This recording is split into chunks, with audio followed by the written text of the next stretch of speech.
Bulletin में सबसे पहले आपको बताएं, पाकिस्तान तहरीक इंसाफ के रहनुमा इस्लामाबाद में मीडिया से गुफ्तगू कर रहे हैं। जिस तरह से ये बातें हो रही हैं कि पार्टी को बैन करो, ये एक इंतहाई भौंडा कदम है जो कि हुक्मरान टोला ये समझता है कि बौखलाहट में वो जो इनकी ऑप्शंस खत्म हो गई हैं, इनके पास और कोई ऑप्शन नहीं रही।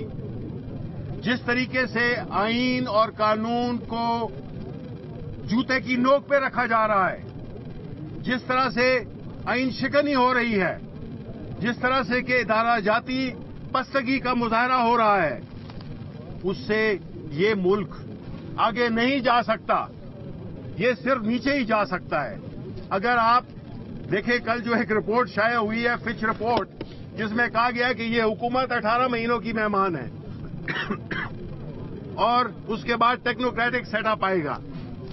देखें, हम इस मुल्क के साथ मजीद खिलवाड़ करने के मुतामिल नहीं हो सकते।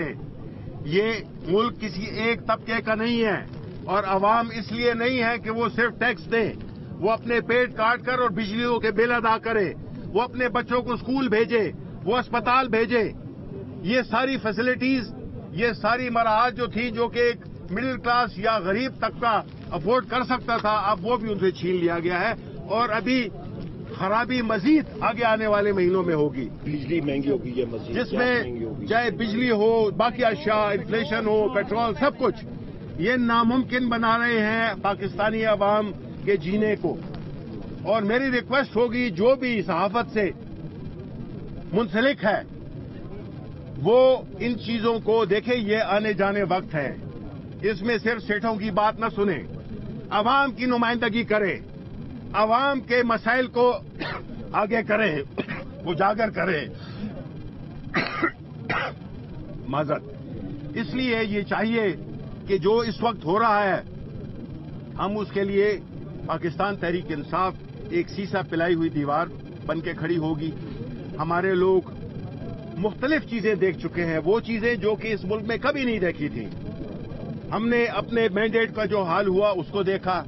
इलेक्शन कमीशन ऑफ पाकिस्तान जो कि एक फरीक बन गया है, और मैं तायीद करता हूं अपने सेक्रेटरी जनरल साहब की और चेयरमैन साहब की कि उसको अपने चारों मेंबरान के साथ इस्तीफा देना चाहिए, बिकॉज वो साबित हो गया है कि वो पार्टी है, वो एक न्यूट्रल नहीं है। इसलिए अगर हमने इस मुल्क को एक महजब उसमें लाना है, महजब से भी एक दर्जा कम, तो आपको आईन की और कानून की हुक्मरानी माननी पड़ेगी। उसके बगैर कोई चारा नहीं है, उसके बगैर कोई रास्ता नहीं है। और ये जो हुक्मरान टोला जो इस वक्त सहूलतकार बने हुए हैं, पाकिस्तान मुस्लिम लीग नून और इवन पीपल्स पार्टी, जब बैन लगा था जुल्फिकार अली भुट्टो ने 1974 में लगाया था नेशनल अवामी पार्टी पे, आज उनके पास एक मौका है या था कि अपनी उस गलती को वो दुरुस्त करते। और ये जो बात की है वो इंफॉर्मेशन मिनिस्टर को, जिसके के वो ये बात करने में उनकी मुखालिफत करे और क्लियरली अपना स्टैंड ले, बीच बीच में न खेलें। इसलिए जो हमारे एमएनएस को किडनैप किया जा रहा है, हम उसकी सख्त मजम्मत करते हैं। और आखिर में जो खान साहब और बुशरा बीबी के खिलाफ जो एक मनगढ़ंत सियासी झूठे मुकदमे बनाए गए हैं, जिस तरह से उनको ट्रीट किया जा रहा है, वो पूरी पाकिस्तान के अवाम की नुमाइंदा लीडर हैं। उनके साथ ये रवैया सुन्नी इत्तेहाद काउंसिल और तहरीक इंसाफ की पार्लिमानी पार्टी का इजलास खत्म हो गया है, जिसके बाद पीटीआई रहनुमा मीडिया से गुफ्तगू कर रहे थे और शिबली फराज ने कहा कि हम इन तमाम बोगस केसेस की भरपूर मजम्मत करते हैं। बानी पीटीआई और बुशरा बीबी और दीगर के खिलाफ केसेस बनाए गए हैं और ये बोगस केसेस हैं जिनकी हम मजम्मत करते हैं।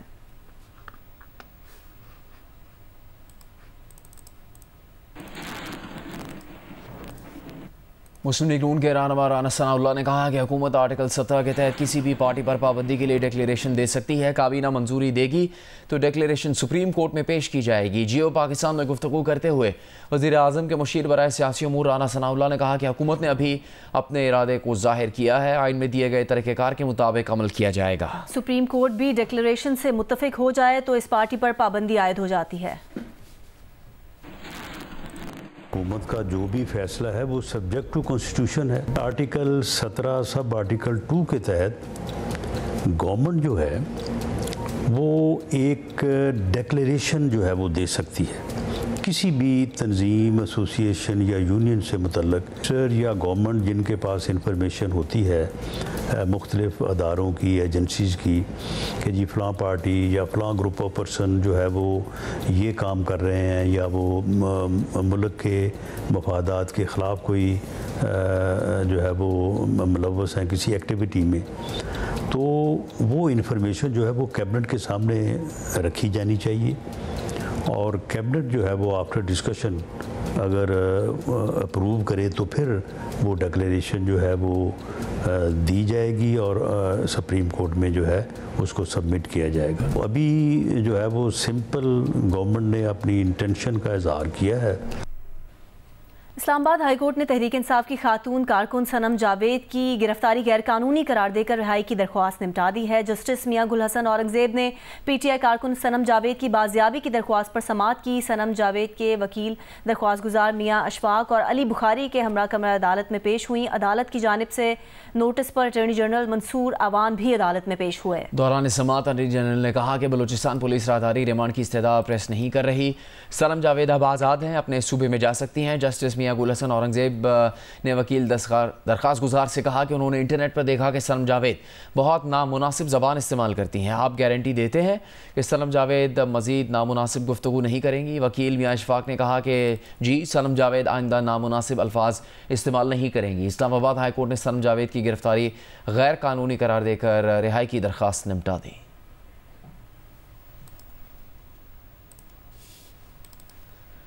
ملتان میں اپنے گھر سے گزشتہ روز لاپتہ ہونے والے رکن قومی اسمبلی معظم خان جتوئی کو اینٹی کرپشن پولیس نے مظفر گڑھ پولیس کے حوالے کر دیا۔ تحریک انصاف نے معظم خان جتوئی کے نامعلوم افراد کے ہاتھوں اغوا کا دعویٰ کیا تھا۔ پولیس کے مطابق رکن قومی اسمبلی معظم خان جتوئی کو اینٹی کرپشن پولیس نے صبح مظفر گڑھ کے تھانہ صدر پولیس کے حوالے کیا۔ معظم خان جتوئی کے خلاف محکمہ اینٹی کرپشن میں مقدمہ درج کیا گیا ہے، تاہم مقدمے کی تفصیلات نہیں بتائی گئیں۔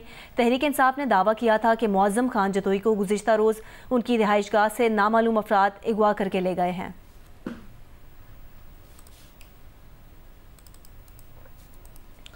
مخصوص نشستوں پر حلف لینے والے ممبران نے ذاتی طور پر عدالت جانے کا فیصلہ کر لیا ہے۔ سیاسی ذرائع کا کہنا ہے کہ ممبران قومی اور صوبائی اسمبلی کو حلف لینے کے بعد سپریم کورٹ نے معطل کر دیا تھا۔ اس خبر کی تفصیل لیں گے نمائندہ جیو نیوز اشرف ملکم سے۔ اشرف، مزید کیا پتہ چلا اس سے متعلق؟ جی، ہماری اطلاع کے مطابق ریٹ پٹیشن تیار کی جا رہی ہے جو آئندہ ہفتے سپریم کورٹ میں دائر کی جائے گی۔ اس ریٹ پٹیشن کے جو مدعی ہوں گے وہ ممبران قومی اسمبلی ہوں گے جن کو مختلف سیاسی پارٹیز نے اپنی مخصوص نشستوں کے لیے، ان کو خواتین کے لیے اور اسپیشل سیٹس کے لیے منتخب کیا تھا، اور انہوں نے اوتھ بھی لے لیا تھا۔ بعد ازاں سپریم کورٹ کے فیصلے کی روشنی میں ان کی ممبرشپ معطل ہو گئی تھی۔ جب فیصلہ آیا سپریم کورٹ کا تو ان کو ڈی سیٹ کر دے کہ ممبر نہیں رہے۔ ان اسمبلی ممبران کی ذاتی طور پر درخواست ہوگی، پلی یہ لی جائے گی کہ ہمیں سنے بغیر سزا دے دی گئی، اس پارٹی میں ہم بھی ایک فریق ہیں، ہمیں بھی بلا کر سنا جائے، ہمارا نقطہ نظر سن کے اس کے مطابق فیصلہ کیا جائے۔ یہی ہمارے ذرائع کا کہنا ہے کہ بظاہر تو یہ ذاتی طور پر انڈیویجولی اپنی ریٹریبیوشن دائر کریں گے، لیکن تمام سیاسی پارٹی جو ہیں ان کی اپنی اپنی جیسے تعلق رکھتے ہیں وہ ان کو سپورٹ کر رہے ہیں۔ اس کی مدد سے، ان کے مشورے سے، ان کی مشاورت سے، ان کے حکم کے تحت ہی یہ ریٹریبیوشن تیار کی جا رہی ہے جو اگلے ہفتے پیش کی جائے گی، دائر کی جائے گی سپریم کورٹ آف پاکستان میں۔ بہت شکریہ آپ کا اشرف ملکم۔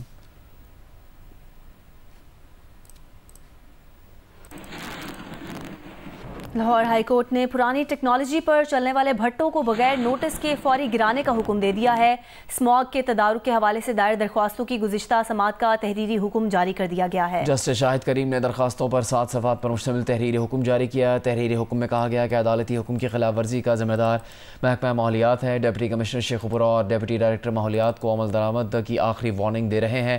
حکم نامے میں کہا گیا ہے کہ اینٹوں کے بھٹوں پر عدالتی حکم کی خلاف ورزی ہوئی تو پنجاب کے ڈپٹی کمشنر ذمہ دار ہوں گے۔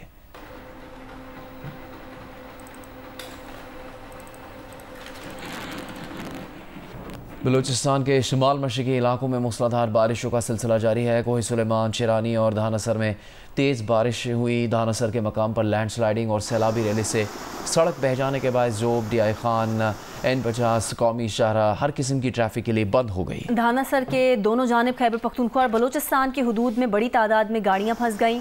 गुजरात, जहलम, हाफिजाबाद और आज़ाद कश्मीर के अजला समाहनी और भिम्बर में भी गरज चमक के साथ बारिश हुई। शिमाल मशरकी बलूचिस्तान के इलाकों में मानसून बारिशों की नई लहर असरअंदाज हुई है। कोहे सुलेमान, शेरानी, धानासर में रात गए कई घंटों तक मूसलाधार बारिश हुई। धानासर में रात गए हैवी लैंड स्लाइडिंग हुई, जिससे योब, DI खान, N50 कौमी शाहराह आमदोरफ्त के लिए बंद हो गई।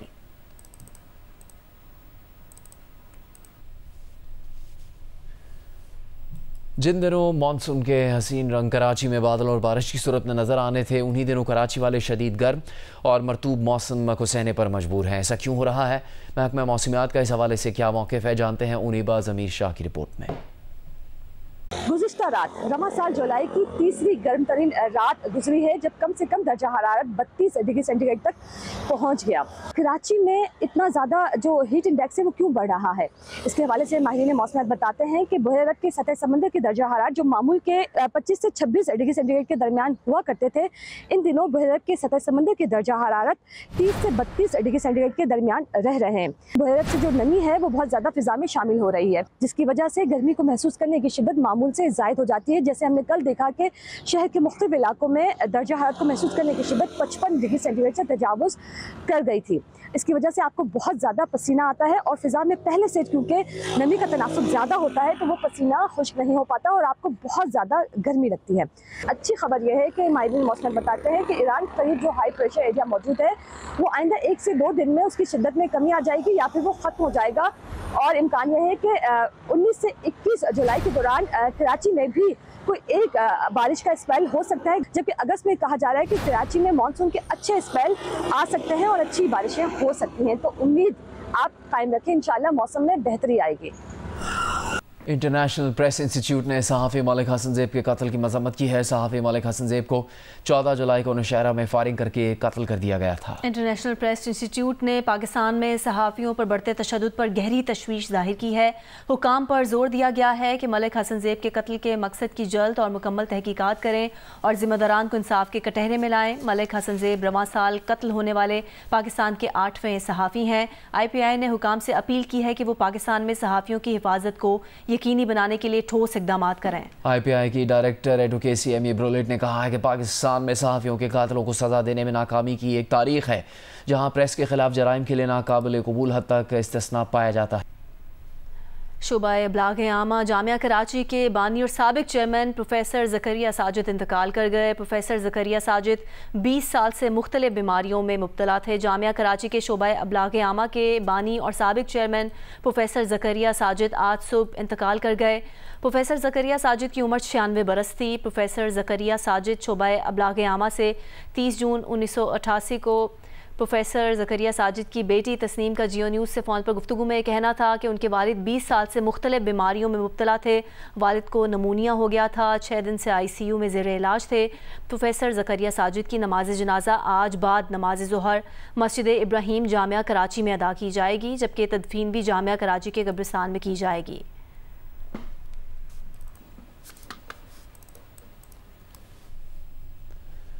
वुमेन्स एशिया कप क्रिकेट कल से श्रीलंका में शुरू होगा। इफ्तिताही रोज़ 2 मैचेस खेले जाएंगे। टीम पाकिस्तान रिवायती हरीफ भारत से मुकाबला करेगी, जबकि नेपाल का मुकाबला UAE से होगा। वुमेन्स क्रिकेट का एक बड़ा इवेंट एशिया कप क्रिकेट, जिसका आगाज कल से दम्बुला में होगा। इवेंट में शरीक तमाम टीमें श्रीलंका पहुंच चुकी।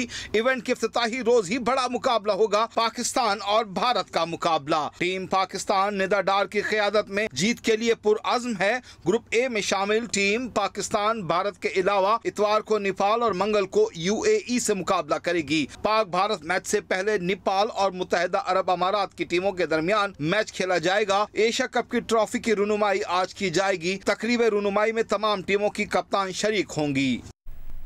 11वीं वर्ल्ड स्ट्रेंथ लिफ्टिंग चैंपियनशिप में पाकिस्तान के मोहम्मद उस्मान ने 1 गोल्ड और 1 सिल्वर मेडल जीत लिया।